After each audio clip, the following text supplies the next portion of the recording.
अब देखो अगला हेडिंग है हमारा pth term from the end in x plus y to the power n। समझ रहे हो बात को? अभी हमारा जो हेडिंग है वो क्या है? pth term from the end in x plus y to the power n। याद होगा आपको कि अगर हम pth टर्म फ्रॉम स्टार्ट कहें माने शुरुआत से पीवा टर्म क्या होगा, जैसे अभी अभी हम लोग कर रहे थे। याद है कुछ आपको? याद है कुछ आपको?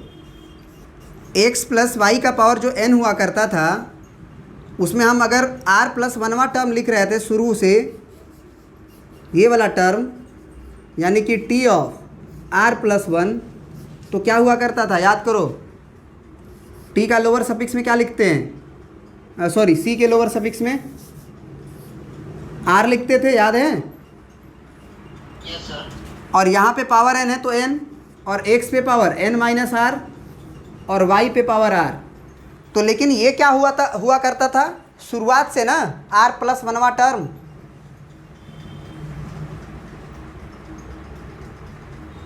शुरू से होता था ना, शुरुआत से होता था ना। Yes sir. अब इसमें क्या करना है कि ये जो एक्सपेंड कर दिया गया है उसके बाद अंत से तीसरा पूछा जाए, अंत से चौथा पूछा जाए, अंत से सातवां पूछा जाए, अंत से पीवा टर्म पूछा जाए, तो क्या थ्योरी होगा?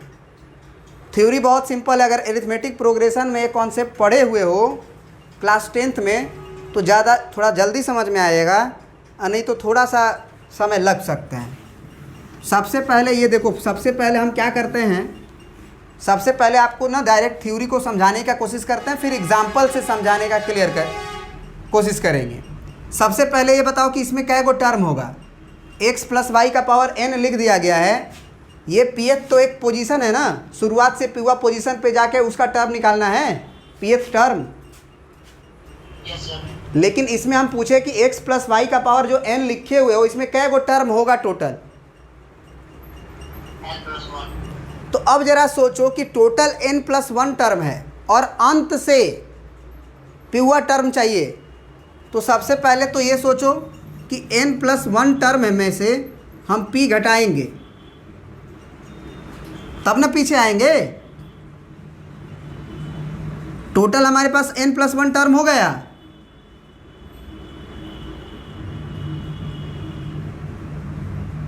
उसमें से p घटाएंगे और फिर एक जोड़ेंगे और ये टर्म हो जाएगा from start, term from beginning, from beginning.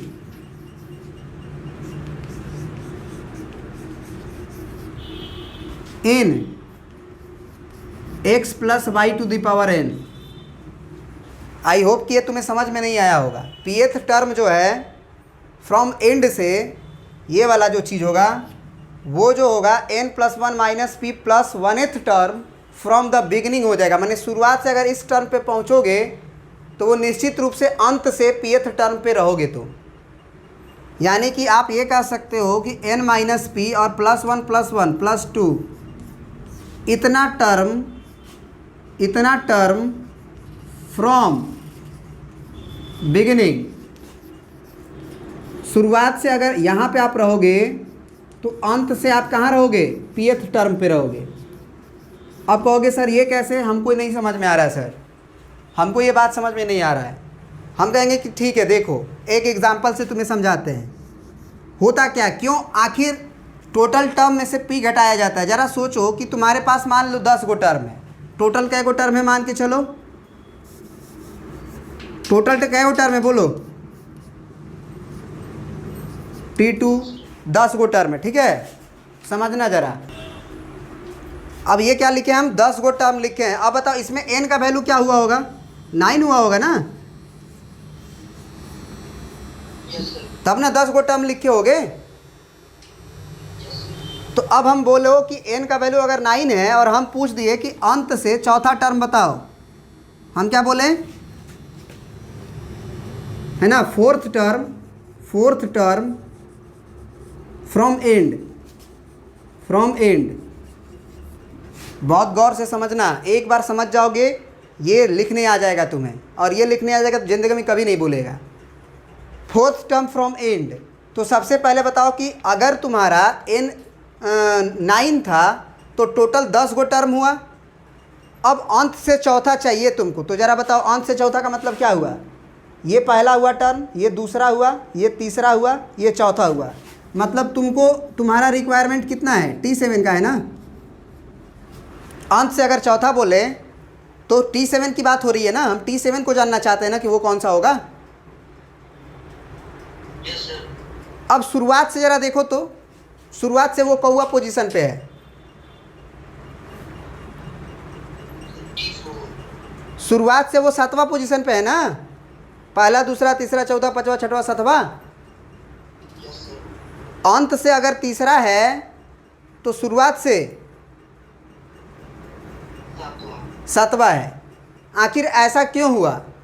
अगर हम बोले कि टोटल 10 गो टर्म हमको पता चल गया, टोटल 10 गो टर्म है, तो 10 में से अगर हम 3 घटा रहे हैं, सॉरी 4 घटा रहे हैं, तो कितना हो जा रहा है, 6 हो जा रहा है ना। हमको अंत से कौवा टर्म चाहिए, चौथा चाहिए। हमको पता चला कि 10 गो टोटल टर्म है, तो अंत से चौथा चाहिए, तो हम 10 में से 4 घटा दिए तो 6 ना हो गया। अब बताओ कि छठवां टर्म चाहिए तुम्हारे आंसर में कि 7वां चाहिए। देखो ध्यान से,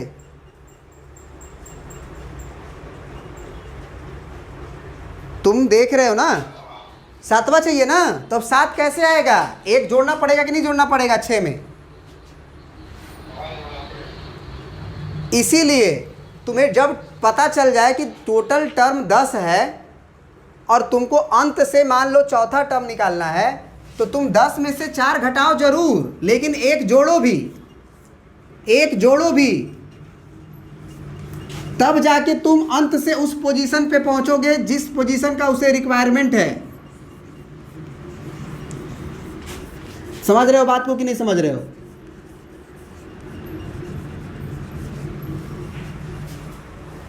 समझ रहे हो बात को कि नहीं समझ रहे हो, बोलो।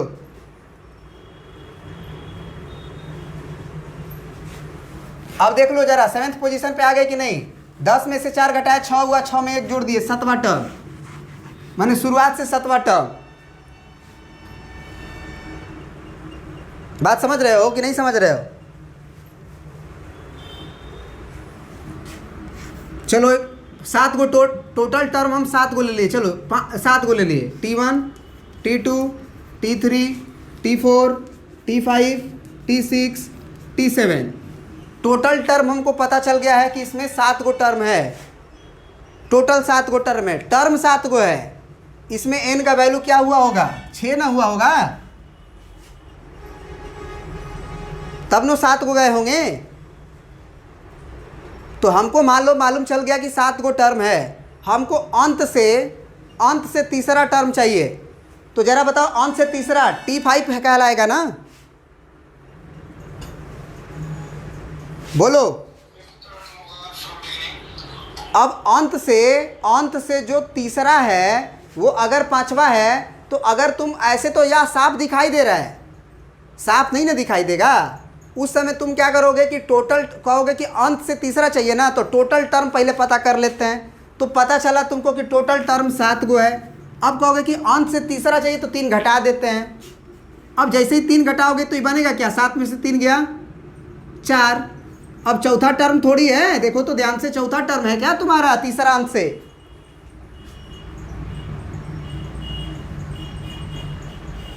बात समझ रहे हो। अंत से वो कौन सा टर्म है बताओ।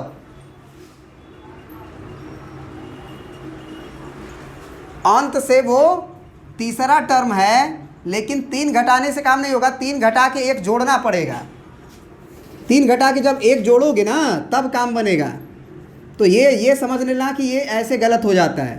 तो 7 - 3 + 1, 1th टर्म फ्रॉम स्टार्ट, यानी कि 7 में से 3 गया 4, 4 में 1 जुड़ा 5। शुरुआत से जो 5वां टर्म है वही अंत से तीसरा टर्म है। क्लियर हुआ कि नहीं हुआ। Yes sir. तो अब जो है ये फार्मूला तुम्हें समझ में आ गया होगा कि pth term from end, in x plus y to the power n, in x plus y to the power n. देखो pth term from the end, तो सबसे पहले अगर अंत से पीवा टर्म चाहिए तो पता कर लो कि नंबर ऑफ टर्म्स कितने हैं। क्या पता कर लो? नंबर ऑफ टर्म्स कितने हैं। तो अगर पावर n है तो नंबर ऑफ टर्म्स एक ज़्यादा होता है, n प्लस 1 टर्म हो गया। अब n प्लस 1 टर्म हो गया, ये हमें पता चल गया, और अंत से पीवा टर्म चाहिए तो n प्लस 1 में पहले p घटा लेंगे। लेकिन हम बार बार देख रहे थे कि डायरेक्टली, हाँ तो देखो हम आपको बता रहे थे कि जब pth टर्म फ्रॉम एंड लिखना हो तो सबसे पहले अंत से अगर पीवा टर्म लिखना है तो सबसे पहले पता ये कर लो कि कितने टर्म्स हैं, और हमको पता चल चुका है कि n प्लस 1 टर्म है। तो n प्लस 1 टर्म टोटल हो गए, उसमें से p जब घटाएंगे तो एक्चुअल में हम अंत से पीवा पोजीशन पे नहीं रहेंगे, एक पहले रहेंगे, तो इसीलिए उसमें एक जोड़ दिया जाता है। बात समझ में आई? हमेशा कभी भी अगर तुमसे अंत से चौथा पूछे, अंत से पाँचवा पूछे, तो टोटल टर्म में से तुम जब 5 घटाओगे, मान लो पाँचवा, अंत से पाँचवा चाहिए तो तुम पाँचवा पे नहीं रहोगे, अंत से तुम छठवा पे रहोगे, इसीलिए एक बढ़ा दिया जाता है। समझ रहे बात को? तो ये कहानी तुम्हारा ख़त्म हो चुका है। इस पे बहुत सारे क्वेश्चंस मिलेंगे, वो हम लोग करेंगे। अब देखो, अभी तक हम लोगों ने क्या पढ़ा? अभी तक हम लोगों ने पढ़ा कि from and, pth term from and, माने अगर अंत से कोई पोजीशन पर का टर्म चाहिए वो क्या होगा। अब हम सीखने जा रहे हैं बहुत ही महत्वपूर्ण बात, और वो महत्वपूर्ण बात क्या है कि यदि ये एक फार्मूला है, ये एक बाइनोमियल थ्योरम है, तो ये एक फार्मूला है। अब ये फार्मूला है तो अगर हम इसमें x का वैल्यू अगर 1 डाल दें और y का भी वैल्यू 1 डाल दें, सुना ध्यान से, x का भी वैल्यू 1 डाल दें और y का भी वैल्यू 1 डाल दें, तो क्या होगा? क्या होगा? ये 1 प्लस 1 बनेगा। LHS में 1 प्लस 1 का पावर n, x भी 1 है, y भी 1 है। RHS बताना, RHS क्या बनेगा? यहाँ x 1 है और y भी 1 है, तो पावर कुछ भी हो वो तो 1 ही होता जाएगा ना। NC0, x का वैल्यू 1 डाल रहे हो तो 1 का पावर n 1